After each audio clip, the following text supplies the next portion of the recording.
Hey guys, what is up? So today I'm going to be doing a little bit of a different video. So this is a what to expect in dormancy with your temperate carnivorous plants like your Sarracenia, your fly traps, and your temperate sundews. So we're going to go through pretty much what to expect and some other general care tips about them.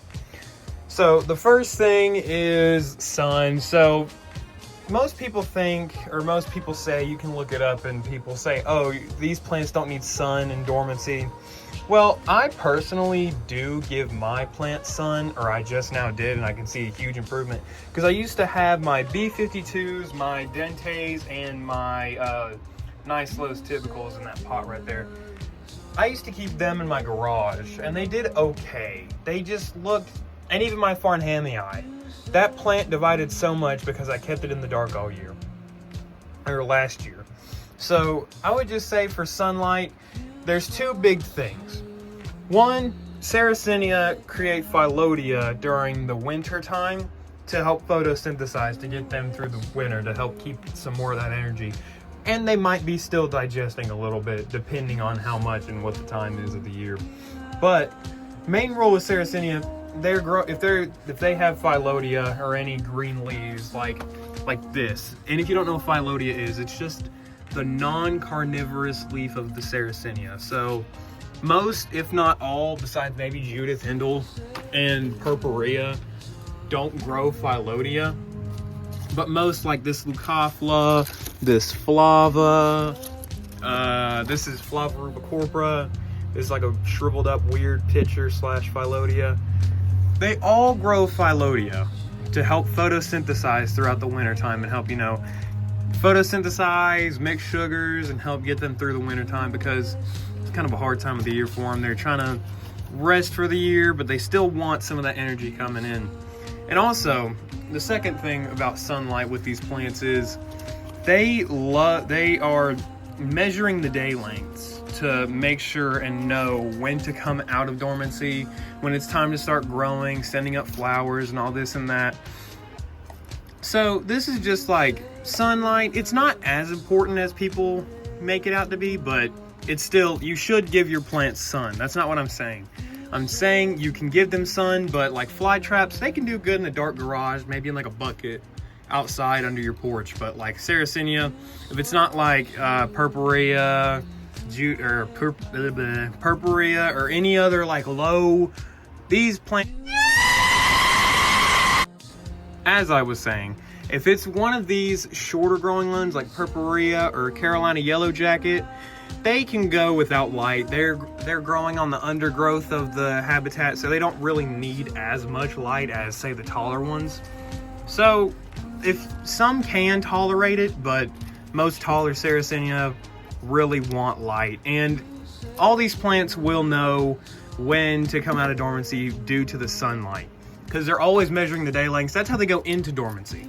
They go into dormancy by measuring the day lengths and feeling the temperatures in the air, and just being general like, hey, it's getting cold, day lengths are getting shorter, we need to go to sleep. So that's pretty much it. I did that to All right, so the next part is going to be actually temperatures. So temperatures for these guys, fly traps and Sarracenia, I feel like the Sarracenia would be a little bit more hardier with protection, is 20 degrees. They can get down to 20 degrees Fahrenheit, I don't know, Celsius. I'm showing my Americanism. Anyway, 20 degrees Fahrenheit, they can do that, like an overnight chill down to 20 degrees, and then in the morning, like during the day, as long as it heats up past that, you'll be fine. So that's why at the current moment, last night, it got down to 13 degrees, and the plants look fine. You can tell they kind of look junk. I mean, they all look junk because they're dormant. But some of them, I'm just, because tonight it's supposed to get like 11 degrees Fahrenheit, by the way. So I just don't want these plants, because especially plants in tiny pots like this can freeze solid and kill the plant, if I can get the angle right. But yeah, so temperatures can dip down into the 20s, and then if it comes back up, you're perfectly fine. But maybe I'd go as low as maybe 15. This is talking about with protection, by the way. So if you're in a place that gets a lot of wind during the wintertime, wind chill will destroy your plants. Like, you think these plants look garbage right now, If you have wind chill, it'll make them look even worse. All right, so the next part about fly trap and Sarracenia dormancy is watering. So I heard a lot of people say, keep water in the trays all year round and they'll do completely fine. Well, for me, since I have a lot of varying pot sizes, like I have these big pots and then I have like little 2-inch pots over here.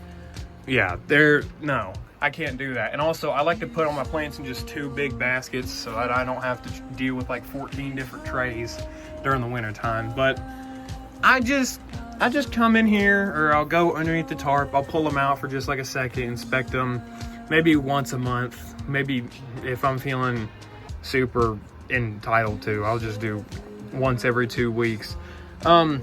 I just make sure the soil's damp. Mostly you can tell because of the moss. I don't know what kind of moss this is, but it is taking over from the high humidity and the light from the sun coming through the tarp. So that's a plus. And like you can see right here, like nice green carpet of it. So yeah, with watering, I just keep them damp, but not soaking wet like they were during the growing season. Like there's an inch of water, not even in the tray. And I haven't filled these trays up once during the growing, or ever since I went into dormancy. I haven't put a single drop of water in here that's kept in there because it's underneath the tarp, but that's besides the point. So this is watering, keep them damp. Don't keep them as soaking wet as they were during the growing season. Just still damp or moist. Good neighbor, shut the flip up! All right, for the trimming portion, as you can see with the fly traps, we're gonna do the fly traps first because they're the easiest to visualize. So with the fly traps, as you can see, these are the taller summer growing traps that the plants grew during the springtime. And you can easily, like if they're completely dry, you can just pick them out, throw them away, whatever.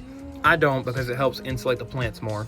But as you can see in the middle is all the winter and fall dormancy growing traps. So they still have traps growing. They don't grow phyllodia like the Sarracenia. They just have these small winter growing rosettes that they just kind of compact to. And some cultivars die back harder than others. Like I know King Henry does. Let's go over here. Like I'd have to dig down to get those rosettes, but you know what? I just leave my fly traps alone unless I see like mold or anything. But other than that, no, I really don't trim my fly traps. But with Sarracenia, I make sure before I put these into dormancy, I make sure I took off some of the brown pitchers that were still kind of like rotting, unless it's like purple until I haven't seen them. I'll do that. I'll do most of the trimming during springtime, whenever I'm about to repot everything and like, you know, doing stuff. But for right now with the Sarracenia, I wouldn't trim them unless it's like a dead pitcher and it's really bothering you. But I don't see these guys at all during the wintertime. I just let them do their own thing. But if it's bothering you, you can cut it off like this pitcher. You can cut it right here, or you can cut the whole leaf off. Or if there's mold, or if you're worried about infections and stuff, that's fine. You can trim them off, but I just be careful not to cut off anything too green, because it's still photosynthesizing and helping the plant produce sugars to help get through the wintertime. Your block and I'm looking like who? Like who? Spin through your block and I'm looking like who? All right, so what should you expect from your outdoor temperate carnivorous plants for this time of year? So for this time of year, from fall, I'd say to about maybe September and October, you'll start to see them slow down. There won't be as much growth. Leucophilas and their hybrids will be in peak season, but as you can see, some of the fly traps will start to slow down.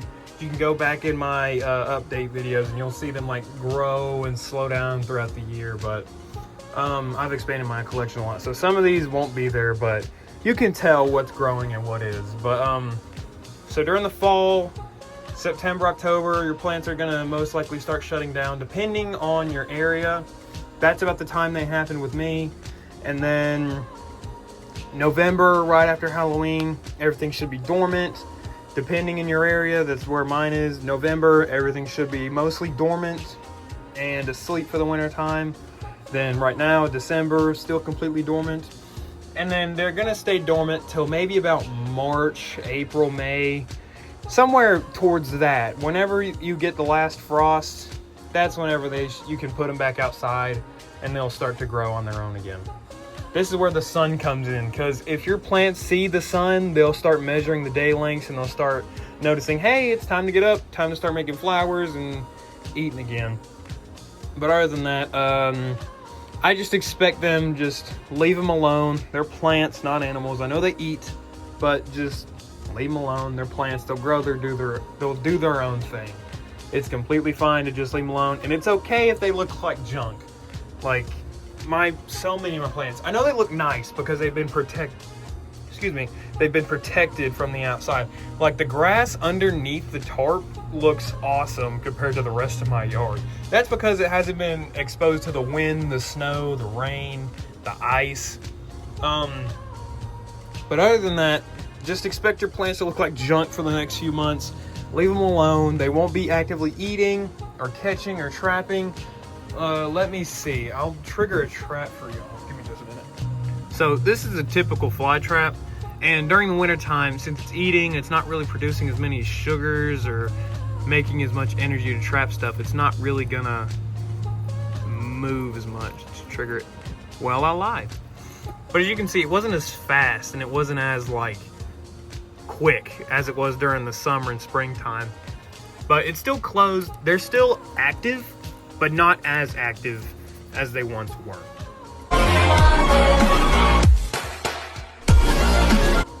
Alright, so most people, you know how to get them into dormancy and what to expect with them, but most people really don't talk about how to take them out of dormancy. So out of dormancy means they're starting to grow again. Most of the time they'll do it on their own. If they have access to the sky, like they have a nice bright view of the sky, they can see the sun, they'll do it themselves. But sometimes they start growing early if it's gonna be a warm winter or and then it gets super cold, then you lose some of the better pictures and your fly traps look like junk for a little bit of the growing season. So what I do is I just let them do their own thing, or personally that's what I'm gonna do. I'll let them do their own thing, but I'm gonna watch them very closely. Especially, I'd watch your... We hear you, buddy. Anywho, I just watch your temperatures. Temperatures can really affect fly traps in Sarracenia. Whenever they're coming out of the dormant state, they'll start growing, and then if it gets a super cold, like a cold snap, then you lose your best pictures on some, especially like Flava and some of your good traps on, especially King Henry. King Henry comes up super early and produces its best traps during the springtime. So just these plants will start to, you can tell if there's water in the tray, they'll start to drink more. It'll be used more from the evaporation because the sun will be more, there'll be more sun exposure and all this and that, and they'll start growing and drawing in that water again from trying to create new leaves and all that. 2 large chilies. Can I get ghost? And here are just some basic little tips that I'd give you from my personal experience. In my personal experience, I wouldn't go with a pot smaller than this, and maybe this is even too small. It all depends on your location and where you're growing these things. So depending on where you are, I wouldn't go smaller than these pots. Just a little pot, not too big, but not extremely small. One pot I wouldn't recommend. One of these. These pots are too shallow, they're too small, and they'll easily freeze solid in the wintertime. So yeah, not even that. I'm gonna give everything a good repot, or at least a good chunk of them this spring. So yeah. Any other tips? I'd just be patient.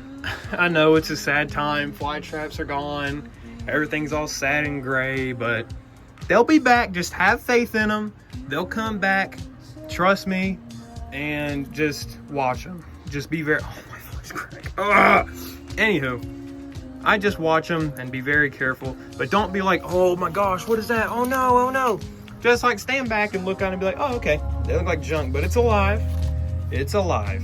Just think that. It's alive. It'll come back. So, yeah. I tried to plan this video out better, but it didn't come out too great. But whatever. If it helped you, it did. If it didn't, it's funny watch. I don't care. So, yeah. That's about it. I'll see you guys later. Son of mine. What does that say? That is What the hell?